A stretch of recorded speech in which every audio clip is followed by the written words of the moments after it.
New York just handed the keys to the Socialist Party. The winner's circle packed with Mamdani-endorsed candidates, hostile to ICE, sympathetic to prison abolition, and seemingly incapable of discussing local issues without pivoting to the Middle East. Right. They want to abolish all deportations, even for convicted criminals, murderers, rapists. They're misunderstood. They're just misunderstood. Double jeopardy, she said. Now, the message from these races is impossible to ignore, that the activist left is no longer on the fringe. This is the base. This is the takeover of the Democratic Party from the inside, and it's coming to a big city near you and then the smaller cities. Sarah Williamson joins us from City Hall in Manhattan with the details. Sarah.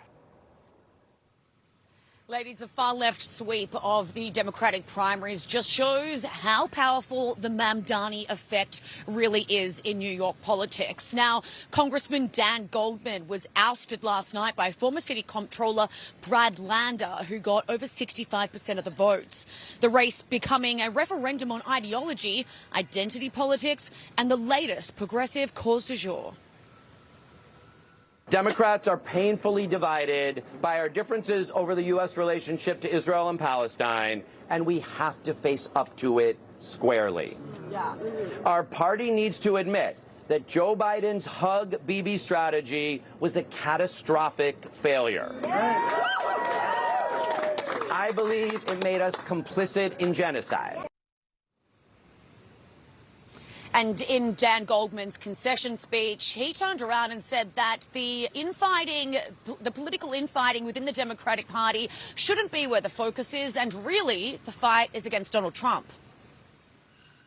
Donald Trump and the MAGA movement are going to continue to push and push and push and threaten our institutions, our norms, our values, our Constitution that define this country. That is the fight that should unite us.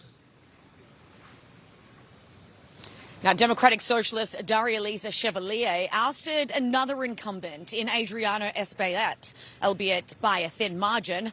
The 32-year-old socialist says that she wants to abolish ICE, believes even criminal aliens deserve to be in the U.S., and even declined to directly say that murderers should be incarcerated when repeatedly asked.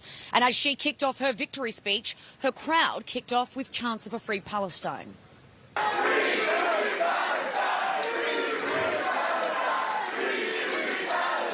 Because fascism is on the rise, Trump is in office, and the odds, as always, are stacked against us.